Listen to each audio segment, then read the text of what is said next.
Assalamualaikum warahmatullahi wabarakatuh. Selamat malam. Kami dari kelompok 2 kelas D Statistika Industri 1 akan menjelaskan materi terkait distribusi peluang kontinu. Dengan anggota kelompok kami yaitu ada Ilham Sultoni NPM 32, Raden Sarhan NPM 46, Jovansa NPM 47, dan saya sendiri Argulia NPM 51, dan Zulfamil NPM 53. Next. Pendahuluan, distribusi peluang kontinu yang terpenting dalam seluruh bidang statistika adalah distribusi normal. Kemudian Karl Fred Gauss 1977 dan sampai 1855 juga menemukan persamaan pertama pada distribusi peluang kontinu, yaitu waktu meneliti Galet dalam pengukuran yang berulang-ulang mengenai bahan yang sama. Next.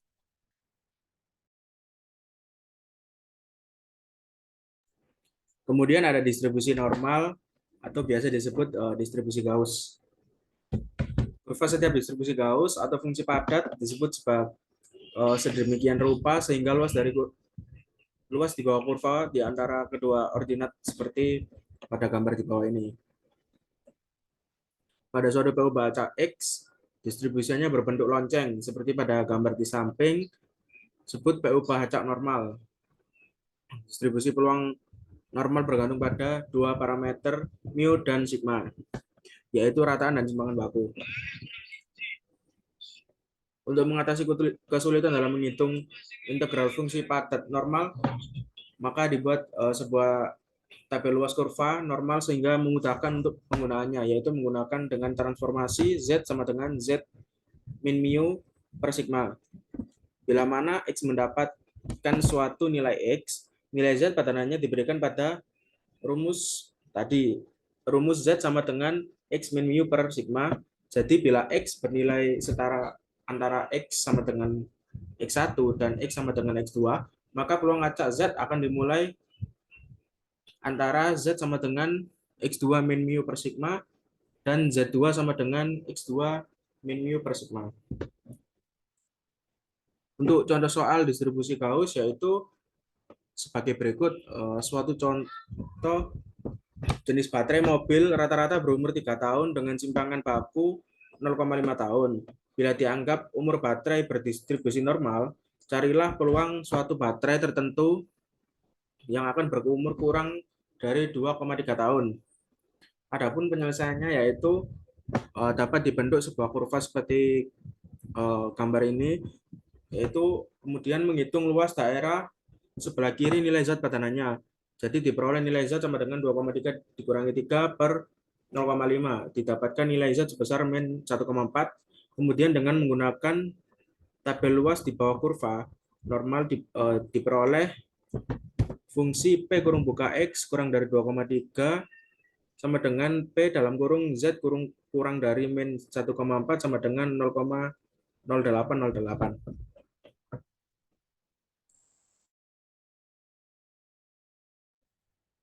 Lalu selanjutnya distribusi eksponensial. Distribusi eksponensial termasuk distribusi kontinu dan merupakan bentuk khusus dari distribusi gamma dengan alfa sama dengan 1. Berikut ini adalah beberapa karakteristik penting dari distribusi eksponensial. Perubahan acak kontinu X akan berdistribusi eksponensial dengan parameter theta bila fungsi padatnya berbentuk f x theta sama dengan 1 per theta dikali pangkat X per theta dengan X lebih dari 0 dan 0 dengan X lainnya. Lalu distribusi eksponensial dapat ditandai dengan satu parameter yakni theta. Tiap nilai unik theta menentukan distribusi eksponensial yang berbeda, yang mana menghasilkan keluarga distribusi eksponensial. Next.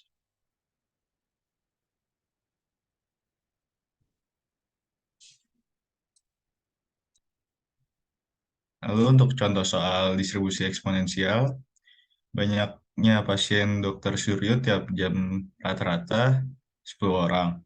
Dan setelah diselidiki ternyata berbentuk distribusi Poisson seorang pasien A datang tepat pada saat orang sebelum dia dipanggil masuk kamar periksa. Beberapa besar kemungkinannya bahwa ia harus menunggu sekurang-kurangnya 5 menit sebelum dipanggil. Untuk menyelesaikannya dalam 1 jam rata-rata 10 orang. Dengan demikian, jarak waktunya sama dengan 6 menit. Jika X menyatakan waktu tinggi, maka X6. Fx sama dengan diselesaikan dengan rumus Fx sama dengan 1/6 dikali E pangkat min X per 6. Lalu dengan Px lebih dari 5 sama dengan 1 min Px kurang dari sama dengan 5 sama dengan E pangkat min 5 per 6.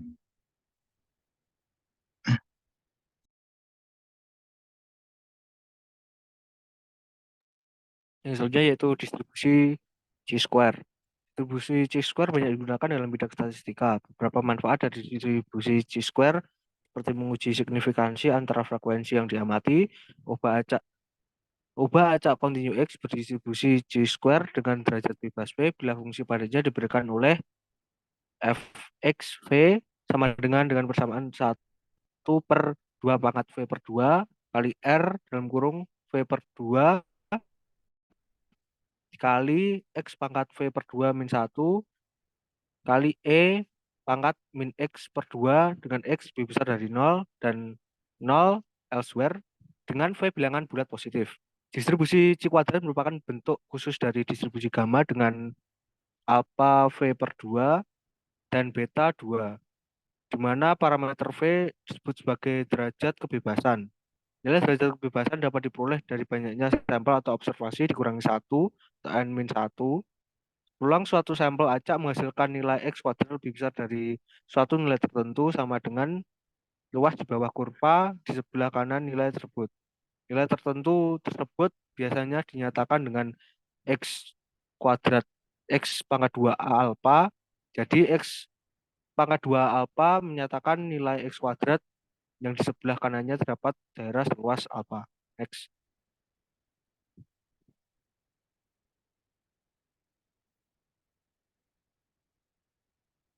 Ya, sebelumnya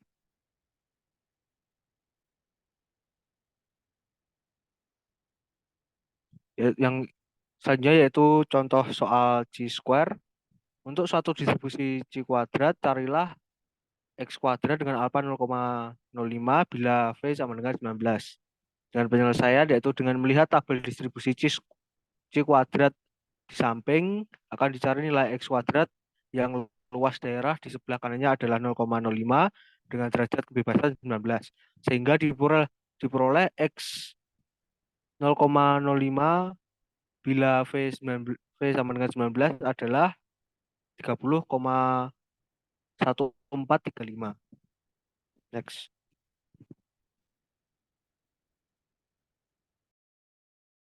Selanjutnya yaitu distribusi T student.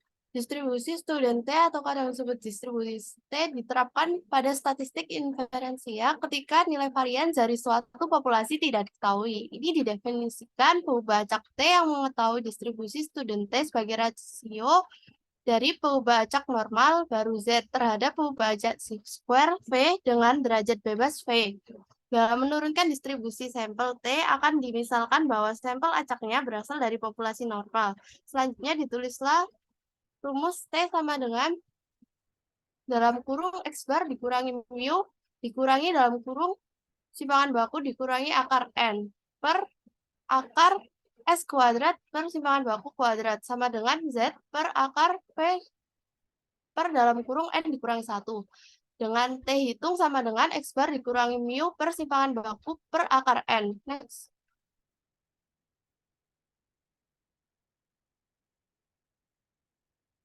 Untuk contoh soal distribusi T, yaitu rata-rata lamanya mahasiswa mengisi KRS setiap semesternya adalah 50 menit dan standar deviasi 10 menit. Sekarang dengan adanya komputer, ternyata 12 mahasiswa memiliki rata-rata lamanya mengisi KRS 42 menit dengan standar deviasi 11,9 menit. Ujilah hipotesa bahwa dengan adanya penggunaan komputer pengisian KRS lebih cepat dengan alfa sama dengan 0,05. Penyelesaiannya yaitu diketahui mu sama dengan 50, X bar 24, dan timbangan baku sama dengan 10, dan S-nya sama dengan 11 per S 11,9. Karena N sama dengan 12, maka digunakan uji T sampel kecil dengan rumus sebagai berikut. T hitung sama dengan X bar dikurangi mu dikurangi simpangan baku per akar N.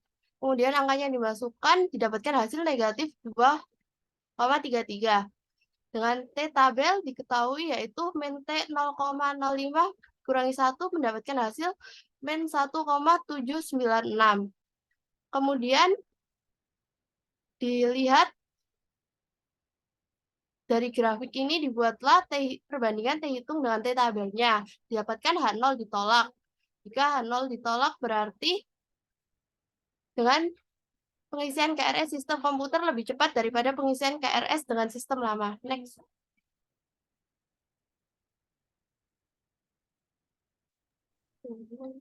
Sebenarnya yaitu distribusi F. Distribusi F merupakan salah satu distribusi probabilitas kontinu. Distribusi F juga dikenal dengan sebutan distribusi F Snedeker atau distribusi Wieser-Snedeker, merujuk pada R.A. Wieser dan George W. Snedeker. Dalam teori probabilitas dan statistika, distribusi F seringkali digunakan dalam pengujian statistika seperti analisis varian dan analisis regresi. Suatu bau bahacak yang mengikuti distribusi F bisa didefinisikan sebagai rasio dua bau bahacak chi-square yang independen. Masing-masing dibagi dengan derajat bebasnya degree of freedom. Jadi dapat ditulis F sama dengan U per V1 dibagi V per V2. Di mana U dan V menyatakan bau bahacak bebas. Masing-masing distribusi chi-square dengan derajat bebas V1 dan V2. Selanjutnya yaitu contoh soal distribusi F. Ingin diketahui apakah dua populasi memiliki variansi yang sama atau tidak. Untuk menguji hipotesis tersebut digunakan uji F dengan hipotesis 0 atau H0. Kedua populasi memiliki variansi yang sama dan hipotesis alternatif H1. Kedua populasi memiliki variansi yang berbeda. Diambil sampel sebesar 20 observasi dari masing-masing populasi, diperoleh nilai variasi sampel populasi 1 sebesar 30,5 dan variasi populasi kedua sebesar 20,5.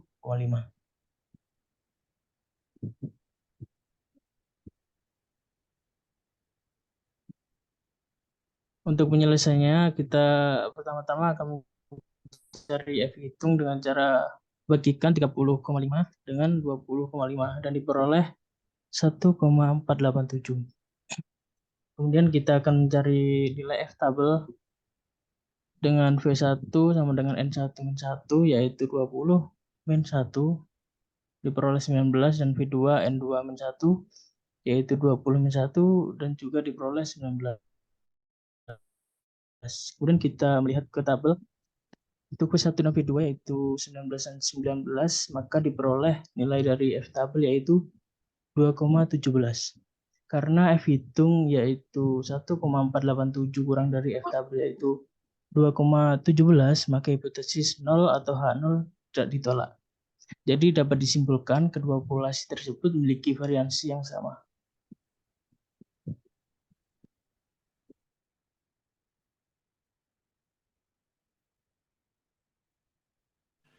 Yang selanjutnya yaitu kesimpulan.